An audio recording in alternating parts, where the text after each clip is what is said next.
Muy bien. Seguimos entonces con el estudio acerca del panorama del Antiguo Testamento.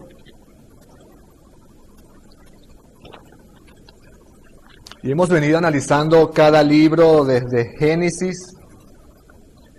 Y hemos visto cómo el Antiguo Testamento es la historia de una nación designada por Dios para darle gloria a Él mismo. Es la historia de un pueblo, el pueblo de Israel, una nación que es diferente a las demás. ¿Y por qué es diferente? Porque Dios hizo un pacto con ellos. Por eso es que es diferente. Dios hizo un pacto con su hijo Abraham, hizo un pacto con su descendencia. Eso lo vemos a lo largo del Antiguo Testamento. Las promesas de Dios, ellas son como el pegamento de toda la unidad del libro del Antiguo Testamento, las promesas de Dios.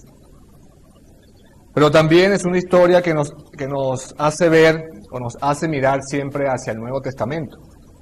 ¿Por qué? Porque nos enseña acerca del Evangelio, nos enseña acerca de las buenas noticias de Jesucristo, nos enseña acerca de su iglesia, nos enseña acerca de sus promesas. Y hoy continuamos entonces con esta historia, hermanos, con el cuarto libro del Antiguo Testamento, el libro de Números. Hoy es la sexta clase, ¿cierto?, de este estudio. Muy bien. Entonces vamos a comenzar con el contexto, un poco con el contexto de cómo llegamos aquí a Números. Y es así, Números viene después de Levítico, pero antes de Levítico está Éxodo, ¿se acuerdan? Cuando el pueblo de Dios sale de Egipto, ellos acaban de recibir los 10 mandamientos en el monte Sinaí, ellos construyeron el tabernáculo, la gloria de Dios lo llenó y se convirtió en la manifestación física de su morada con su pueblo. Pero aún no han llegado a la promesa, ¿verdad? Ellos estaban allí. Aún no han llegado a la promesa, a la tierra que Dios le había prometido, a Canaán. Y allí aparece Levítico. Como vimos en la clase pasada, Levítico es una parada que hicieron ellos allí, en el monte Sinaí, hacia la promesa de Dios. Y como vimos en Levítico, no avanzaron mucho, ellos están allí. Dios permitió, hermanos, esa parada y que no avanzaran mucho, porque Él quería que su pueblo permaneciera a los pies del monte Sinaí para que recibieran por medio de Moisés y Aarón las palabras acerca de la santidad. Eso es lo que vimos en el video. Él quería dejar claro eso allí, que ser un pueblo de Dios, de un Dios santo, es un asunto serio, que su pueblo tenía que ser santo. Y así es el libro de Levítico, con todas sus instrucciones, detalles, ofrendas, sistemas de sacrificio. Eso solamente nos señala hacia nuestro Señor Jesús. Recordándonos, hermanos, que Dios proveyó la justicia que necesitamos para vivir en su santa presencia. Eso es lo que nos señala el libro de Levítico. Y así llegamos al libro de Números. Libro de Números. ¿Qué vemos allí, hermanos? Vamos a ver el pueblo empacar el campamento al pie del monte Sinaí. ¿Para qué? Para seguir avanzando hacia Canaán. Pero la pregunta es, ¿cómo haría Dios esto? Se precisaba de ciertos pasos de organización. Nosotros nos acordamos que Dios es un Dios de orden, ¿verdad que sí? A Dios le gustan las cosas con orden. Entonces, en Número vemos eso. Vemos el orden que hace Dios. Primero Dios divide a su pueblo por tribus, y allí está el tabernáculo en medio del campamento, y alrededor del tabernáculo están las 12 tribus distribuidas. Y esto fue diseñado, hermanos, para que cada una de esa tribu supiera a la hora de levantarse y a la hora de marchar en orden. Ellos aprendieron eso muy bien, cómo marchar y cómo empacar y cómo acampar cada vez que era necesario. Y lo aprendieron por 40 años. Ese es el tiempo que cubre el libro de Levíticos, 40 años. Lo interesante es, hermanos, si se acuerdan del mapa que vieron allí, el camino de donde estaban ellos, en el monte Sinaí, hasta Canaán, solamente era de 300 a 400 kilómetros. Pero vemos cómo el pueblo se tarda 40 años para llegar allá. 40 años. La pregunta es, ¿por qué se tardaron tanto? ¿Por qué simplemente el pueblo no fue directamente allí? ¿Por qué Dios no los guió directamente a lo que les había prometido? Ok, no sé más adelante, ya vamos para allá. Es así, hermanos. Dios los hace deambular en el desierto. Dios los hace caminar 40 años antes de llegar a la promesa. Pero hermanos, este libro no solamente nos dice o nos habla acerca de un pueblo que quiere buscar un lugar para vivir con Dios, sino que es más que eso, es más amplio que eso. El libro nos muestra también un poco lo que es el panorama de redención, cómo se cumplirán las promesas de Dios en Abraham. ¿Cuáles promesas, hermanos? ¿Cuáles promesas? Que tendrían un lugar, un pueblo, la descendencia de Abraham sería numerosa, sería una gran nación. Exactamente, bajo el gobierno de Dios, es decir, su presencia estaría con ellos. Y que serían de bendición para otras naciones. Eso eran las promesas de Dios. Y es por eso que este libro es crucial para comprender la historia redentora. ¿Saben por qué? Porque es la primera vez, hermanos, que desde Adán y Eva, es la primera vez que vemos la posibilidad de que estas 4 promesas se cumplan. ¿Cuáles promesas? El pueblo de Dios, intentando habitar en el lugar de Dios, donde puedan disfrutar de la presencia de Dios y así ser una bendición a otras naciones. Pero como sabemos, estas 4 promesas no tienen éxito sino hasta Apocalipsis 21, ¿cierto? Donde el apóstol Juan describe a la santa ciudad, la nueva Jerusalén, donde Dios morará en medio de su pueblo y nosotros seremos su pueblo y Dios mismo habitará allí, donde no habrá más llanto, ni dolor, ni muerte, ni clamor. Allí se cumplirán las promesas de Dios. Así que podemos decir entonces que el libro de Números, en ese sentido, es un comienzo en falso. Y aquí surge otra pregunta, hermanos. ¿Por qué estas 4 promesas no prosperan? ¿Por qué? Es una pregunta que está ligada a la primera que hicimos. ¿Por qué Dios los hizo deambular 40 años en el desierto? Ahora sí, ¿puede alguien decirme en una sola palabra por qué Dios hace esto? Rebeldía, desobediencia. ¿Alguien más? Soberbia. ¿Alguien más? Por supuesto, el pecado. Incredulidad, exactamente. Esa es la palabra clave de este libro. La incredulidad, hermanos. Pero también vemos desobediencia. También vemos un pueblo rebelde contra su Dios. Un pueblo desconfiado. Eso lo vemos en el libro de Números. Pero más allá de eso, hermanos, lo hermoso de este libro, lo interesante de este libro, es que frente a eso, frente a esa desconfianza, esa incredulidad, esa hostilidad hacia Dios, frente a eso está la fidelidad de Dios. Está la fidelidad a sus antiguas promesas. Está su paciencia, está su gracia frente a eso. ¿Qué creen ustedes que prevaleció aquí? ¿La desobediencia, la desconfianza, la incredulidad de este pueblo o las promesas de Dios? Las promesas de Dios. Así es, hermanos.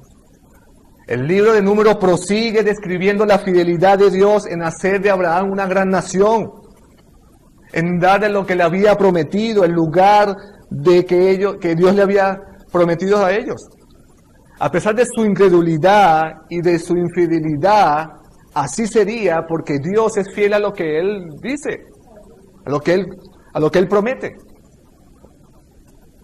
Y una buena oración temática para el libro sería: las promesas del pasado prevalecerán a pesar de los problemas presentes. Repito, las promesas del pasado prevalecerán a pesar de los problemas presentes. Es decir, hermanos, las promesas de Dios se cumplirían a pesar de todo lo que ha sucedido. Eso es lo que vamos a ver en este libro de Levítico. Por lo tanto, yo los quiero entonces invitar en lo que queda de tiempo a seguir viendo esta historia de redención. Ahora sí, hermanos, vamos de lleno al libro de Levítico. De Números, perdón. Y podemos dividir el libro de Números en forma general en dos partes. Hay dos secciones y cada una de esas secciones comienza con un censo que contaba cuántos hombres habían disponible para pelear. Es de aquí que se deriva el nombre de Números.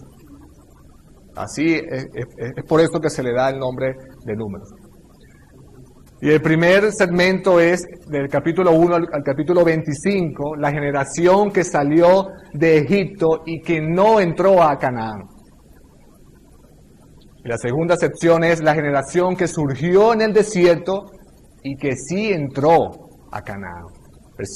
Capítulo 26 al 36.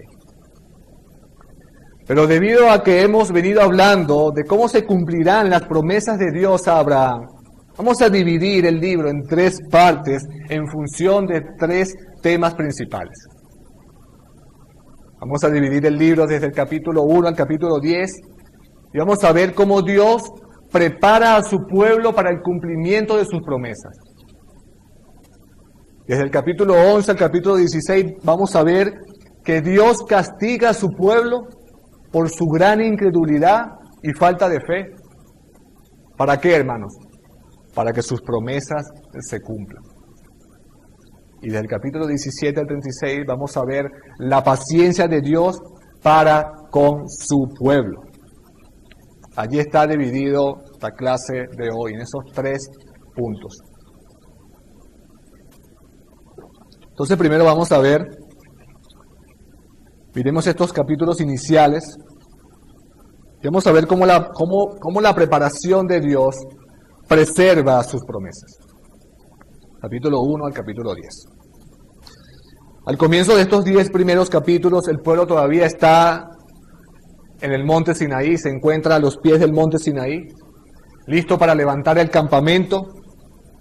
El ambiente es muy optimista. Ellos tienen sus leyes que Dios les había dado, ellos habían pactado con Dios, Él habitaba en medio de ellos. Ellos están listos allí para ir a Canaán. Estos capítulos, como vemos, se cumplen las tres primeras promesas hechas a Abraham. ¿Cuáles, hermanos? Nuevamente, un pueblo, un lugar y su presencia. Vemos que la promesa de Dios de una gran nación toma forma aquí. En el capítulo 1 leemos acerca de un censo para contar cuántos hombres podían pelear en el ejército. Dios divide el pueblo en 12 tribus y de cada tribu salían estos hombres preparados para pelear.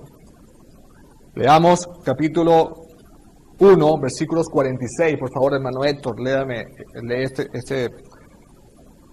ese versículo. Capítulo 1, versículo 46. Fueron todos los contados 603.550. Así es. El pueblo se está convirtiendo en una gran nación. 603.550 hombres capaces para ir a la batalla.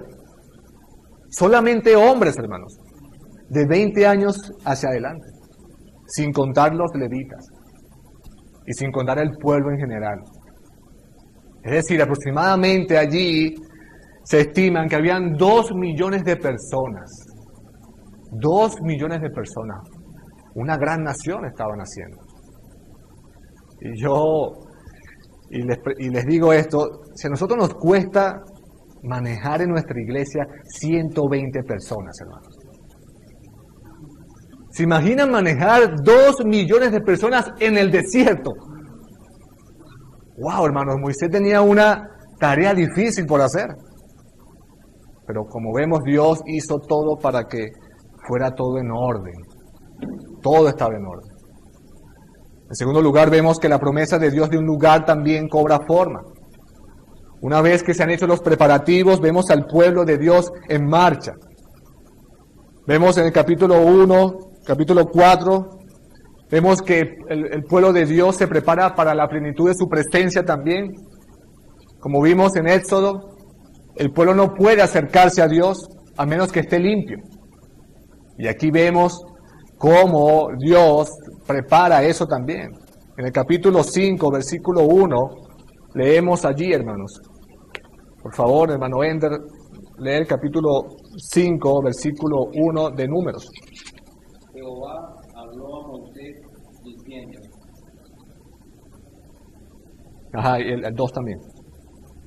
Manda a los hijos de Israel que echen del campamento a todos leprosos, y a todos los que padecen flujo de semen, y a todos contaminados con muertos. Con muertos, muy bien. Y en el capítulo 6, versículos 1 y 2 también nos habla de eso. Hermano Eric, por favor, lea el capítulo 6, versículo 1 a 2.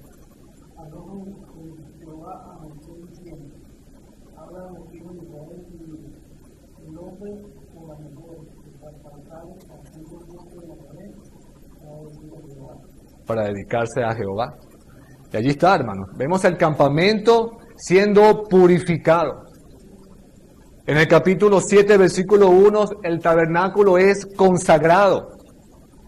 Dice, aconteció que cuando Moisés hubo acabado de levantar el tabernáculo y lo hubo ungido y santificado con todos sus utensilios, y asimismo ungido y santificado el altar y todos sus utensilios. En el capítulo 8, versículo 5, vemos que los sacerdotes son consagrados.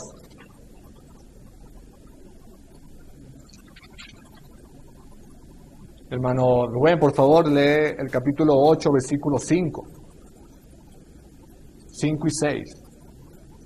También Jehová habló a Moisés diciendo, toma a los levitas de entre los hijos de Israel y haz creación sobre ellos. Ahí está, hermanos. Dios santificando, purificando a los sacerdotes. Y en los capítulos 9 y 10 también se centra en la presencia de Dios con su pueblo mientras éste está avanzando. Vemos en el capítulo 9 la presencia de Dios en forma de fuego y nubes sobre el tabernáculo. Que alguien lea, por favor, Números 9:15, hermano Sergio. 9:15 al 17. El día que el tabernáculo fue unido, esta nube cubrió el tabernáculo sobre la tienda del testimonio. Y a la tarde había sobre el tabernáculo como una apariencia de fuego hasta la mañana. Así era continuamente. La nube lo cubría de día y de noche la apariencia de fuego. Cuando se alzaba la nube del tabernáculo, los hijos de Israel partían en el lugar donde la nube paraba, allí acampaban los hijos de Israel. Amén. Y así era como Dios los guiaba también. Como dije, el campamento, hermanos, estaba diseñado para que el tabernáculo estuviera en medio del campamento. La nube o la columna de fuego siempre estaba en el medio, para que el pueblo recordara siempre que Jehová estaba allí, en medio de su campamento, en medio de ellos. Y nosotros, hermanos, podemos imaginar cuán cerca estaban estas personas de la presencia de Dios. Estaban muy cerca de la presencia de Dios. Y nosotros, pero debemos pensar nosotros también, hermanos, que como cristianos, nosotros no vivimos en un campamento habitado por Dios. En nosotros, hermanos, en nosotros mora Dios. El Espíritu Santo está morando en nosotros. Tenemos su palabra. Somos mucho más afortunados que ellos, hermanos. Es grandioso eso. Entonces vemos que este pueblo estaba preparado, estaba listo. Todo es emocionante, todo se ve bien. El numeroso pueblo es obediente a Dios. Tiene a Dios guiándolos visiblemente a su promesa. Pero luego todo empieza a cambiar.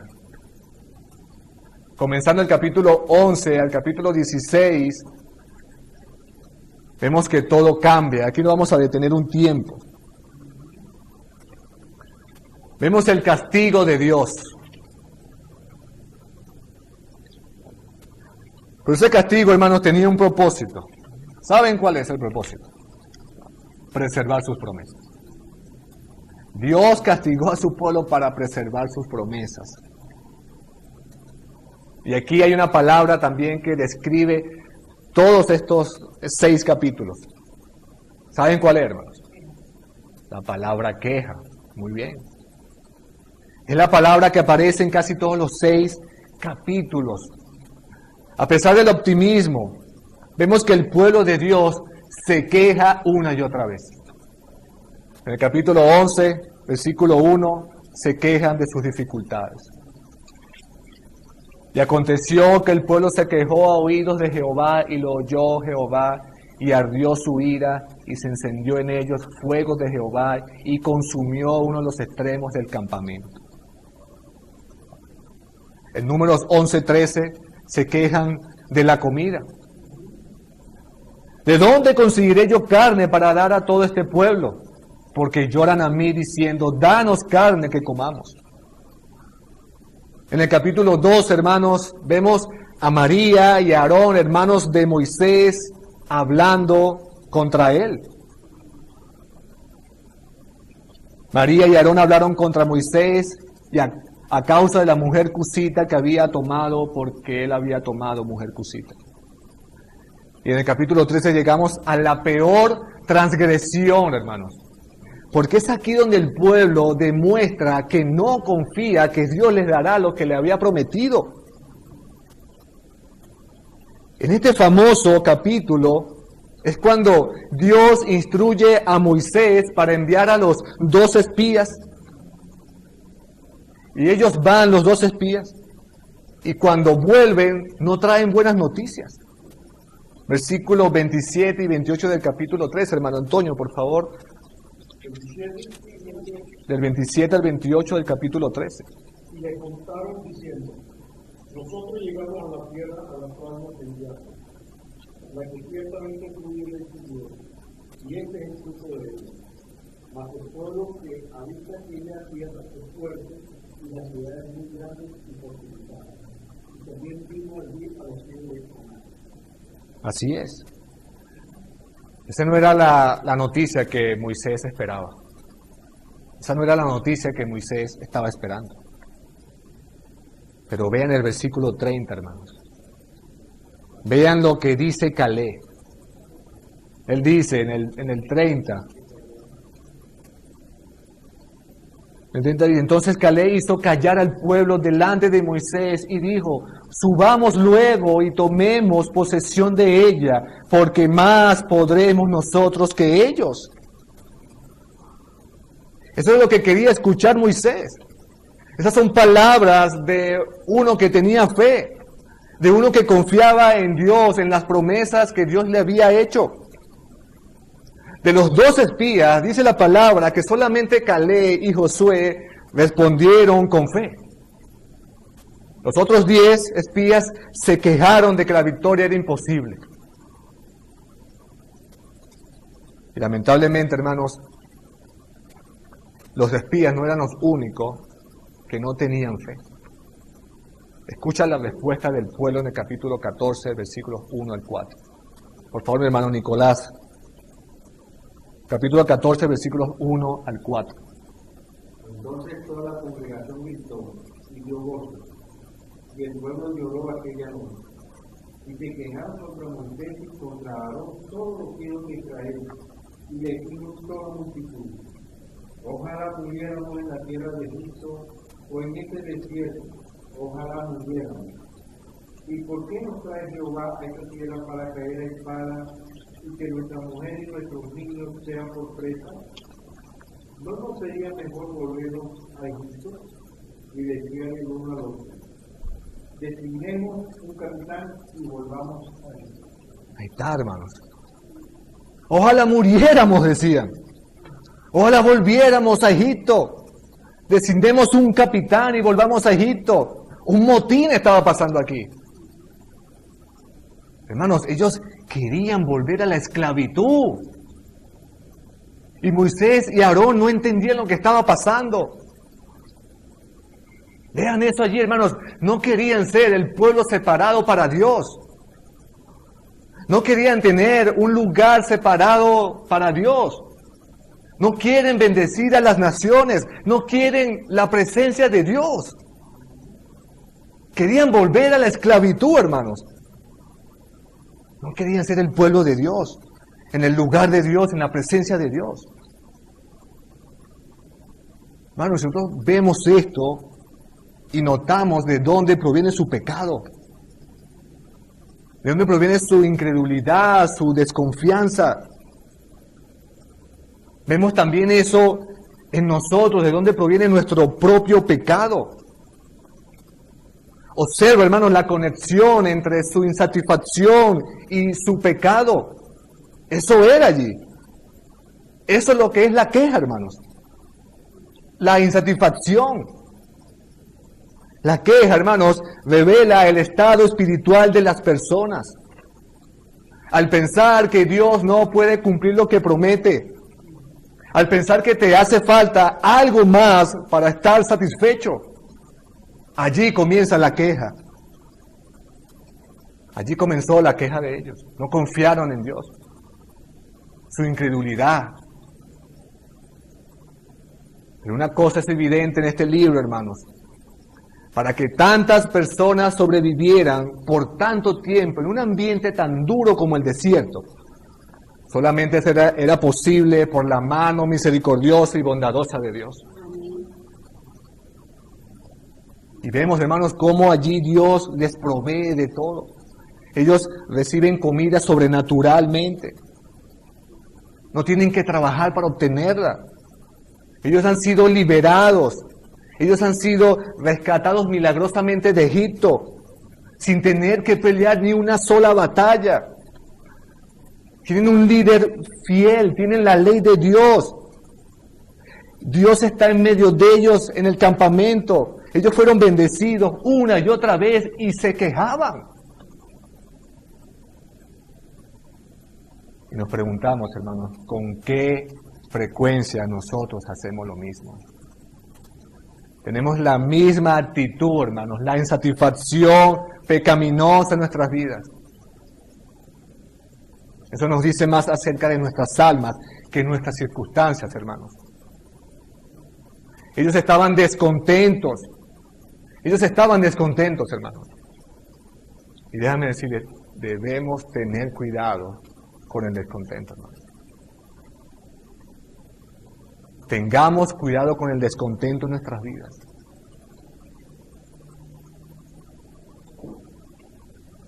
Entonces vamos de vuelta a Números. ¿Cuáles son las consecuencias de todo este descontento? Estamos en el castigo de Dios. Dios iba a castigar eso. Cuando se trata de quejas y las dificultades que hace Dios, Dios envía fuego para quemar el campamento. Cuando se trata de comida, Dios envía una plaga. Capítulo 11, versículo 33. Cuando María se queja, ¿qué hace Dios? Dios le envía lepra sobre su cuerpo. Capítulo 12, versículo 10. Hermanos, cuando se trata de una falta absoluta de fe en todas las promesas de Dios, bueno, ¿qué hace Dios, hermanos? Su ira se enciende. Mira cómo protege a Moisés, Dios, y pronuncia su sentencia contra este pueblo. Capítulo 14, versículo 10 al 12. Escucha, hermanos, la ira de Dios. Entonces toda la multitud habló de apedrearlos. Pero la gloria de Jehová se mostró en el tabernáculo de reunión a todos los hijos de Israel. Y Jehová dijo a Moisés: ¿hasta cuándo me ha de evitar este pueblo? ¿Hasta cuándo no me creerán con todas las señales que he hecho en medio de ellos? Y yo los heriré de mortandad y los destruiré, y a ti te pondré sobre gente más grande y más fuerte que ellos. Así fue, hermanos. De igual forma, cuando hicieron el ídolo de oro en Éxodo, Jehová estaba listo para destruirlo. Una tragedia allí. Y todo por su falta de fe, por su incredulidad, por no creer en las promesas de Dios. Pero aquí vemos algo interesante, hermanos. Tenemos una oportunidad de ver el ministerio del Señor Jesucristo aquí. ¿Saben por qué? Porque Moisés prefigura a Cristo. ¿Y qué hace Moisés, hermanos? Suplica a su pueblo, versículos 13 al 19. Pero Moisés respondió a Jehová: lo oirán luego los egipcios, porque de en medio de ellos sacaste a este pueblo con tu poder. Y lo dirán a los habitantes de esta tierra, los cuales han oído que tú, oh Jehová, estabas en medio de este pueblo, que cara a cara aparecías tú, oh Jehová, y que tu nube estaba sobre ellos, y que de día ibas delante de ellos en columna de nube, y de noche en columna de fuego, y que has hecho morir este pueblo como un solo hombre, y las gentes que hubieren oído tu fama hablarán diciendo: por cuanto no pudo Jehová meter este pueblo en la tierra de la cual les había jurado, los mató en el desierto. Ahora pues, yo te ruego que sea magnificado el poder del Señor, como lo hablaste diciendo: Jehová tardo para la ira y grande en misericordia, que perdona la iniquidad y la rebelión. Aunque de ningún modo tendrá por inocente al culpable, que visita la maldad de los padres sobre los hijos hasta los terceros y hasta los cuartos. Perdona ahora la iniquidad de este pueblo, según la grandeza de tu misericordia, y como has perdonado a este pueblo desde Egipto hasta aquí. Hermanos, y como resultado de eso, Dios los perdona. En el versículo 20, Dios no los destruye. Pero continúa la incredulidad allí. Es aún más grave la incredulidad. Y como resultado de esto, Dios los sigue castigando. Miremos los versículos 21 al 23, capítulo 14. Que alguien nos lea. Jackson, por favor. Versículos 21 y versículos 23 del capítulo 14. Sí.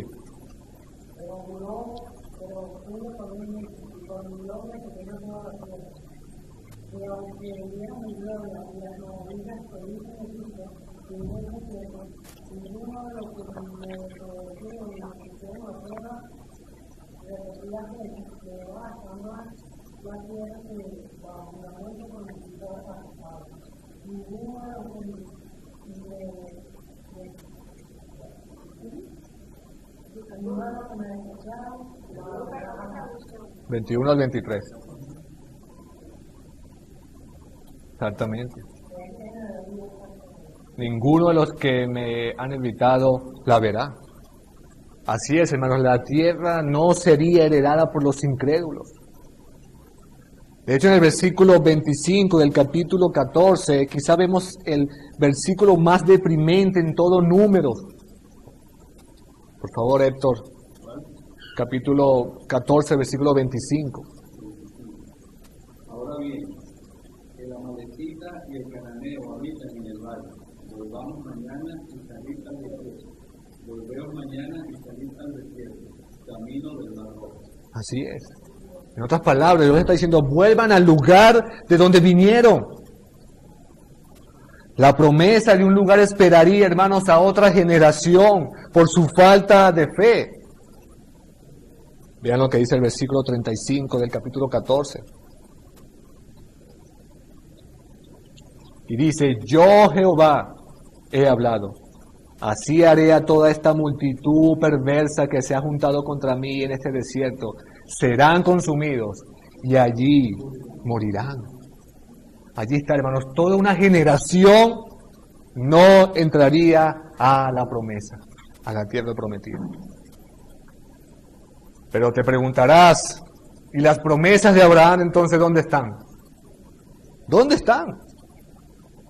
Veamos el versículo 31 del capítulo 14, un poco más adelante, él dice, pero a vuestros niños, de los cuales dijisteis que serías por presa, yo los introduciré y ellos conocerán la tierra que vosotros despreciasteis.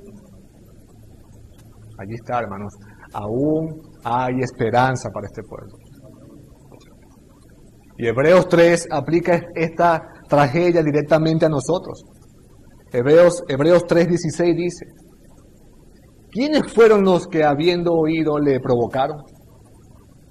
¿No fueron todos los que salieron de Egipto por manos de Moisés? ¿Y con quiénes estuvo él disgustado 40 años? ¿No fue con los pecadores cuyos cuerpos cayeron en el desierto? ¿Y a quienes juró que no entrarían en su reposo sino aquellos que desobedecieron? Y vemos que no pudieron entrar a causa de su incredulidad. Hebreo nos dice, hermanos, que debemos tomar la experiencia de este pueblo como una advertencia para nosotros hoy. Nosotros, hermanos, hemos escuchado el Evangelio más claramente que ellos. Hermanos, tú puedes estar expuesto a la gracia. Tú puedes estar expuesto a muchas enseñanzas bíblicas y aún así perder el lugar de Dios.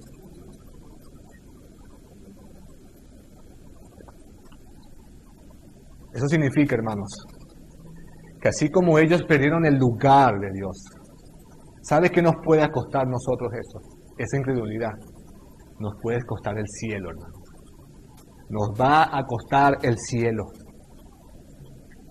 ¿Y qué nos dice eso, hermanos? Que debemos tener fe. Que debes perseverar en la fe hasta el final. No dejes que el pecado de la incredulidad te engañe y te lleve a naufragar en la fe, hermanos. Sabes que todavía no estamos en el cielo, hermanos. Todavía no estamos en el cielo, estamos en este mundo caído. Así que debemos prevalecer en la fe. A pesar de tu incredulidad y a pesar de mi incredulidad, Dios es fiel a sus promesas. Dios no nos va a abandonar. Así sucedió con su pueblo en el desierto, hermanos. Y lo más hermoso de esto es que, aún con toda esa incredulidad, Dios no los abandonó. ¿Qué dijimos al principio, hermanos? Que iban a prevalecer las promesas de Dios. La presencia de Dios todavía estaba con ellos. Dios no lo había abandonado. Él continuó hablando a Moisés en el capítulo 15. En el capítulo 16 vemos a pesar de las continuas quejas, Dios se revela en gloria en una nube.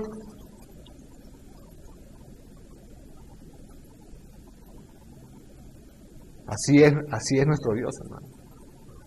Dios estaba preparando a su pueblo. Y aunque no habían sido de gran bendición para otras naciones, su promesa todavía continuaba porque Dios estaba con ellos y los seguía preparando para eso. Así que hemos visto entonces cómo Dios prepara a su pueblo para el cumplimiento de sus promesas en el capítulo 1 al 10. Vemos cómo este pueblo desconfía, es incrédulo y por tanto Dios los castiga. ¿Para qué? Para preservar sus promesas. Pero también en la última sección vemos cómo la paciencia de Dios con su pueblo.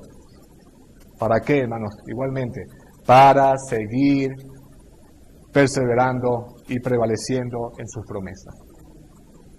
Así que vamos a la última sección de este libro, capítulo 17 al 36. La paciencia de Dios preserva sus promesas.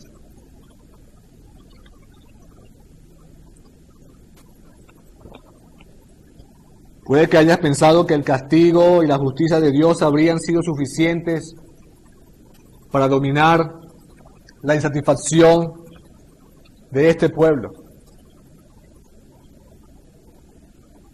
Pero vemos al comenzar esta nueva sección que el pueblo continúa en su pecado de incredulidad, hermanos. En el capítulo 17, el pueblo tergiversa lo que Dios dice. En el versículo 13, el pueblo grita, cualquiera que se acercare, el que viniera al tabernáculo de Jehová morirá. Lo cual es claramente no es verdad, es falso eso, porque todo lo que estaba sucediendo allí en ese momento era para que precisamente eso, no murieran. Lean el versículo 10 del capítulo 17. Y Jehová dijo a Moisés, vuelve la vara de Aarón delante del testimonio, para que se guarde por señal a los hijos rebeldes, y hará cesar sus quejas delante de mí. ¿Para qué, hermanos? Para que no mueran. Para que no mueran. Más adelante en el capítulo 20 descubrimos que ni siquiera Moisés, hermanos, es inmune a pecar contra Dios. Ya que en un episodio de ira golpea a la peña en lugar de hablar como Dios le había dicho. Versículos 8 al 12. Y así Moisés recibe el mismo castigo de esta generación. No heredaría la tierra prometida. Y en Números 21 vemos de nuevo el descontento. Vamos a leer el versículo 4 y el versículo 5, hermano Ender, por favor, de Números 21, 4 al 5. Después partieron del monte de Or, camino del Mar Rojo, para volver la tierra de Edom, y se desanimó el pueblo por el camino.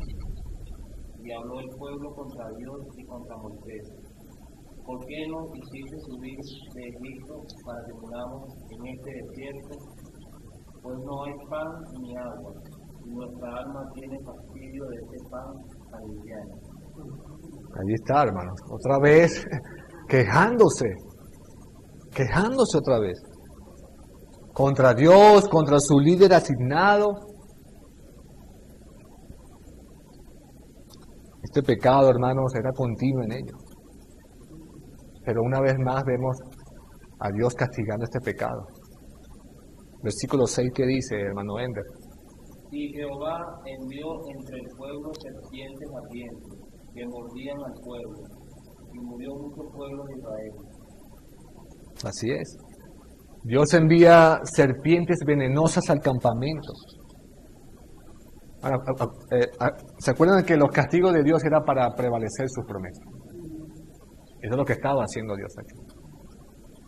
¿Qué sucede después, hermanos? El pueblo se arrepiente de eso, busca a Moisés como intercesor. ¿Para qué? Para que acuda de nuevo al Señor y pida misericordia. Y podemos ver el patrón aquí que aparece una y otra vez a lo largo de todo el libro de Números. El pueblo peca, Dios muestra su justa ira, se necesita un mediador, Moisés. Y allí está, hermanos, la paciencia de Dios para preservar sus promesas. Versículos 8 y 9. Vemos cómo Dios muestra su paciencia. Y Jehová dijo a Moisés, hazte una serpiente ardiente y ponla sobre un asta. Y cualquiera que fuere mordido y mirare a ella, vivirá. Vean eso allí, hermanos. Versículo 9, y Moisés hizo una serpiente de bronce y la puso sobre un asta. Y cuando alguna serpiente mordía a alguno, miraba a la serpiente de bronce y vivía. ¡Wow, hermanos! Aquí lo que estaba sucediendo era un verdadero milagro de parte de Dios. Dios en su infinita paciencia sana sobrenaturalmente al pueblo, hermanos. Pero mira cómo lo hace, mira por qué lo hace. Cualquiera que fuera mordido y mirara a ella, vivirá. Eso es lo que dice el texto. Mirar a la serpiente, hermanos, era el acto de obediencia que proviene de la fe en lo que Dios ha provisto. Eso es lo que significa eso allí. Es decir, hermanos, si Dios les había dado esta serpiente de bronce como medio de sanidad, ellos simplemente debían mirarla. Y eso era un acto de confiar en la provisión de Dios para la sanidad y para el perdón de sus pecados. De la misma forma nosotros somos llamados nuevamente a confiar en la provisión de Dios, hermanos. Dios nos ha dado la salvación en Cristo Jesús. Y debemos mirar en la cruz de Cristo. Es por eso, hermanos, si tú estás buscando, si buscas otro medio de salvación, déjame decirte, hermanos, que no funcionará. No funcionará. Solo es en la fe en lo que Dios ha provisto. ¿Y qué ha provisto Dios, hermanos? La muerte de su Hijo por cada uno de nuestros pecados. Eso es suficiente, hermanos, para rescatarte del infierno. Eso es suficiente. Cristo es nuestro gran Salvador, hermanos. Él es el camino de la salvación. Dios los ha provisto para todos nosotros, los que creen en Él, los que van a creer también. Esa es la hermosa verdad del Evangelio. Y solo escucha, hermanos, lo que dice Jesús en Juan 13, 14 y 15.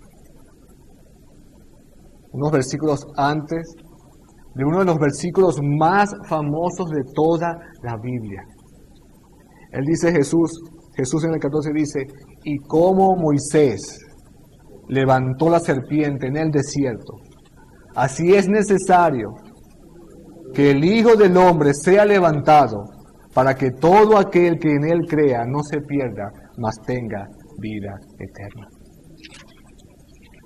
Y que dice en su famoso versículo Juan 3:16, hermanos.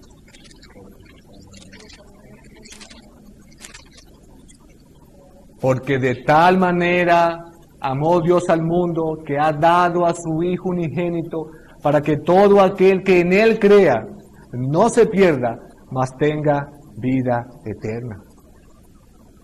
Allí está, hermanos.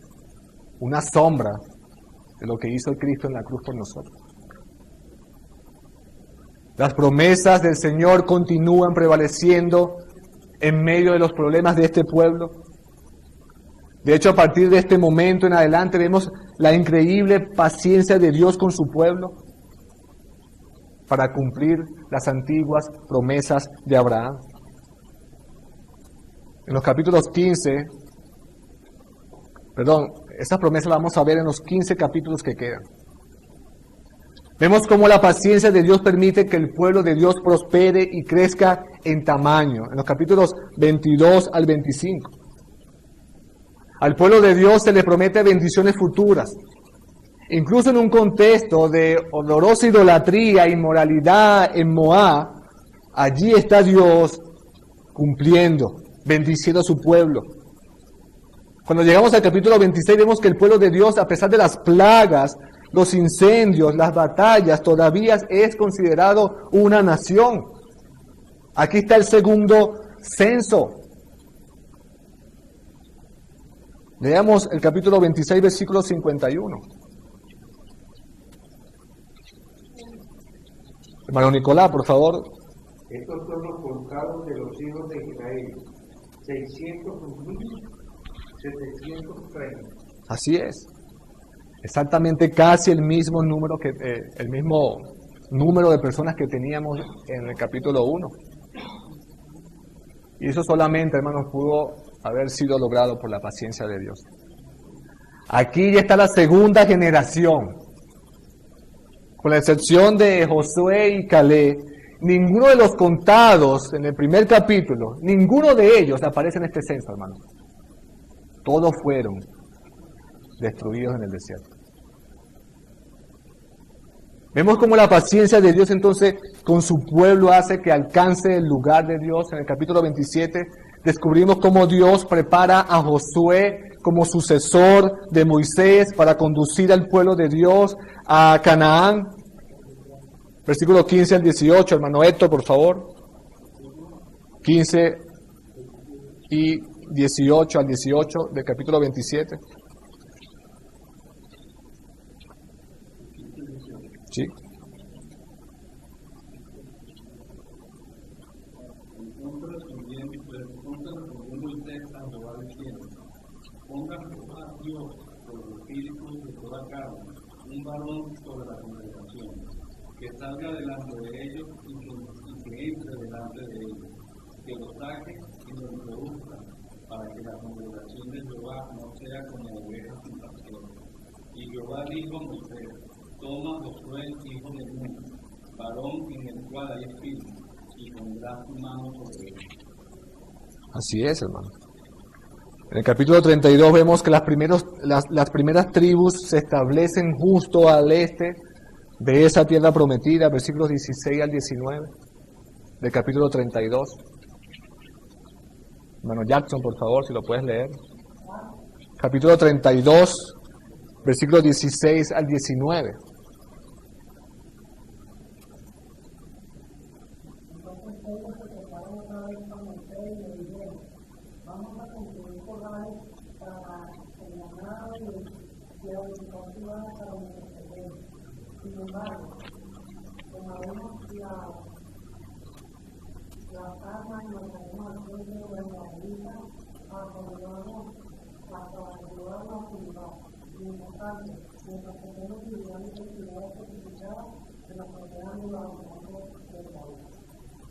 Así es.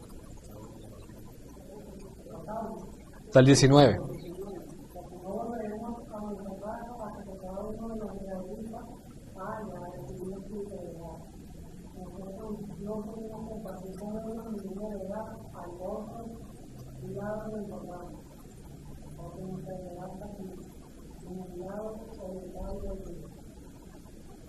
Así es, hermanos. En el capítulo 34, Dios le da al pueblo instrucciones para establecer los límites entre los clanes, entre las tribus.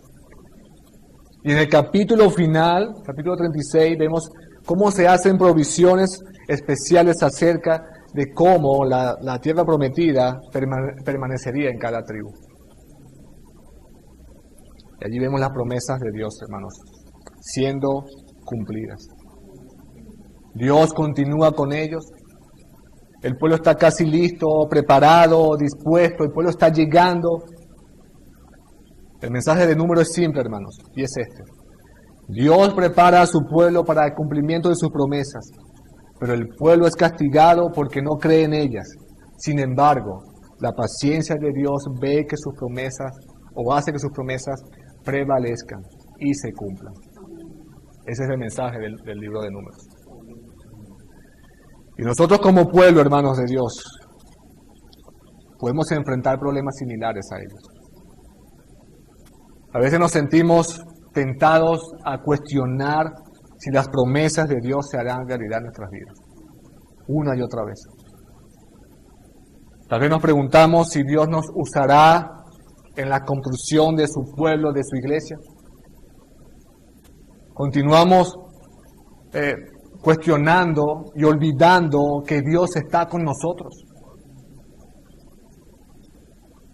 Así como nos lo dice el libro de Hebreos, hermanos, debemos recordar a este pueblo como un ejemplo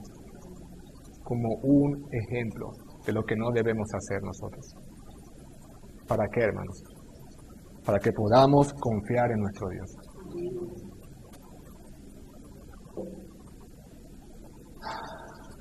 Yo quiero terminar leyendo 1 Corintios 10, del 1 al 14, del 1 al 4.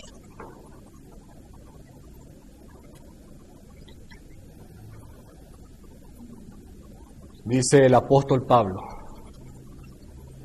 porque no quiero, hermanos, que ignoréis que nuestros padres todos estuvieron bajo la nube y todos pasaron el mar. Y todos en Moisés fueron bautizados en la nube y en el mar. Y todos comieron el mismo alimento espiritual. Y todos bebieron la misma bebida espiritual, porque bebían de la roca espiritual que los seguía, y la roca era Cristo. Pablo, hermanos, inspirado por el Espíritu Santo, nos dice que era Cristo el que los guió en medio del desierto. Él era esa roca espiritual. El pueblo, hermanos, la rebelión que hizo el pueblo contra Moisés y contra Aarón fue contra Dios mismo.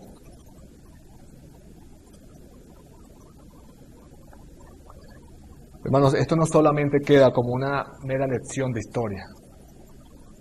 Esto quedó plasmado, hermanos, en la palabra de Dios para nosotros también. Vean lo que dice Pablo en los versículos 6 al 11. Mas estas cosas sucedieron como ejemplos para nosotros, para que no codiciemos cosas malas como ellos codiciaron, ni seáis idólatras como algunos de ellos, según está escrito. Se sentó el pueblo a comer y a beber y se levantó a jugar.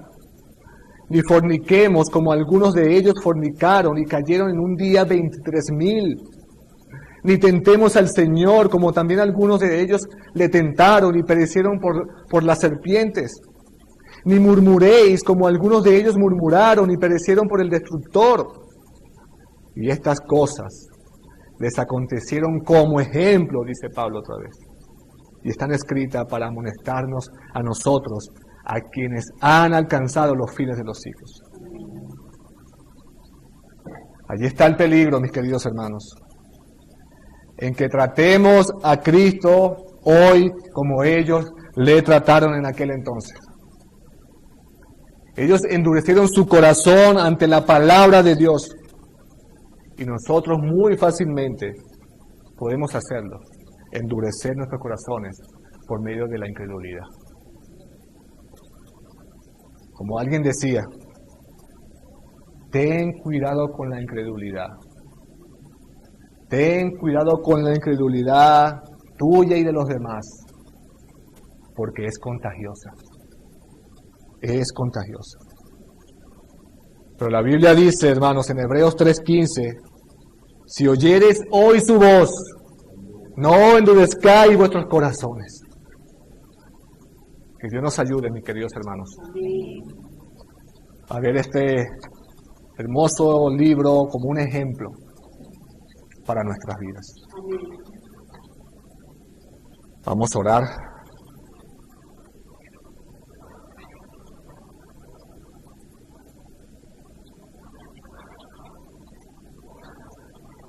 Gracias, Dios, te damos nuevamente, Señor, por tu presencia.